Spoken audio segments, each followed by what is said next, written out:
కోడిగుడ్డు పచ్చిరొయ్యలు ఎప్పుడైనా ఇలా ట్రై చేశారా? అయితే ఒకసారి ఇలా ట్రై చేయండి. థిక్ గ్రేవీతో టేస్టీగా, సింపుల్గా, ఈజీగా అయిపోతుంది. రెస్టారెంట్ స్టైల్, ఆ స్టైల్, ఈ స్టైల్ కాకుండా మా స్టైల్లో చూసేయండి. Hi guys, welcome to long video. ఇవాళ వీడియోలో మన కర్రీ వచ్చేసి కోడిగుడ్డు పచ్చిరొయ్యలు. టేస్ట్ అయితే అదిరిపోతుంది. ఒకసారి ఇలా ట్రై చేసేయండి. ముందుగా ఆనియన్స్ అయితే కట్ చేసుకోవాలి. గుడ్లు ఉడకబెట్టిన గుడ్లని ఫ్రై చేసుకోవాలి. గుడ్లు ఫ్రై అయ్యేటప్పుడు కొంచెం పేలుతాయండి. పేలకనే ఒక చిన్న ఘాట్స్ పెట్టుకుంటే గుడ్లు అనేవి పేలవు. నెక్స్ట్ పచ్చిరొయ్యలు, వీటిని ఫ్రై చేసేటప్పుడు పసుపు, ఉప్పు వేసేయాలి. అప్పుడు నీచు వాసన రావు. ఇది ఏగడానికి కొంచెం టైం ఎక్కువ పడుతుంది, వాటర్ ఎక్కువ రిలీజ్ అవుతుంది కదా. నెక్స్ట్ ఇందులోనే పచ్చిమిర్చి, ఆనియన్స్ వేసి బాగా ఫ్రై చేసుకోవాలి, గోల్డెన్ ఫ్రై అయినంత వరకు. ఏంటి అన్ని ఆనియన్స్ వేసారనుకోకండి, మా ఇంట్లో మెంబర్స్ ఎక్కువ, అందుకే అన్ని ఆనియన్స్ అయితే వేసాము.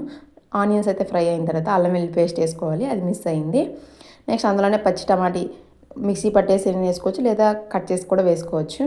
తర్వాత ధనియాల పొడి, టేస్ట్కి తగ్గట్టు ఉప్పు, కారం అన్నీ వేసుకొని ఫ్రై అయిన తర్వాత అందులోనే కొంచెం వాటర్ వేసుకొని గ్రేవీ అనేది చిక్కపడేంత వరకు ఉడకపెట్టుకోవాలి. ఇందులో ఉంటే చికెన్ మసాలా, లేదంటే గరం మసాలా, ఫిష్ మసాలా ఏదైనా వేసుకోవచ్చు. ఏది వేసినా బాగానే ఉంటుంది.